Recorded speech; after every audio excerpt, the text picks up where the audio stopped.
Thank you, Madam Chair. I want to speak in support of the gentleman from Oklahoma's amendment to preserve the Hyde Amendment.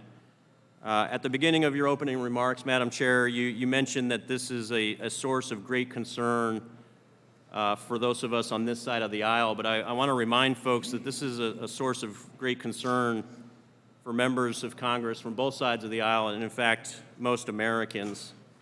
As representatives of the people, we have an obligation to deliberate and debate and vote on the bills in front of us.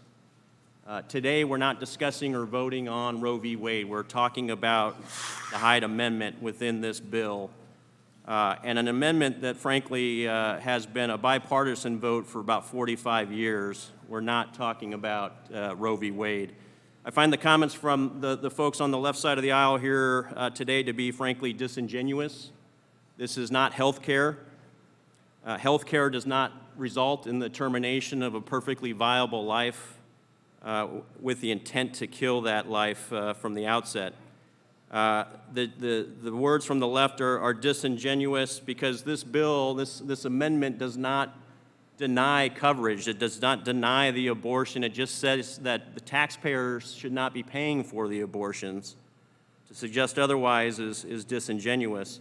It's also disingenuous to call this discriminatory. The Supreme Court, some 7 years after Roe v. Wade, determined that the Hyde Amendment is actually, in fact, not discriminatory.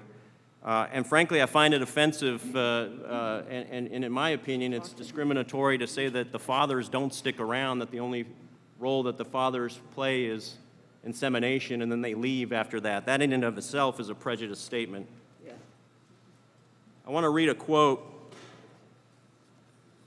In 1994, in a letter to his constituent, then Senator Joe Biden wrote, "I will continue to abide by the same principle that has guided me throughout my 21 years in the Senate.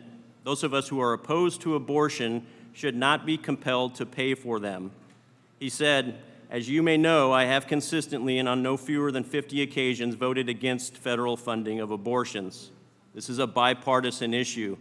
I agree with a colleague from across the aisle from California when she said we need to respect women's opinions, and the simple fact is, in a poll taken just a few months ago, 59% of women in our country do not support federal taxpayers paying for abortions. That is the issue in front of us, the issue that we debate, and the issue that we will be voting on. And I want to thank Ranking Member Cole for offering this amendment to restore the Hyde Amendment, and hope my colleagues across the aisle will join us in restoring this critically important and historically bipartisan measure. I yield back.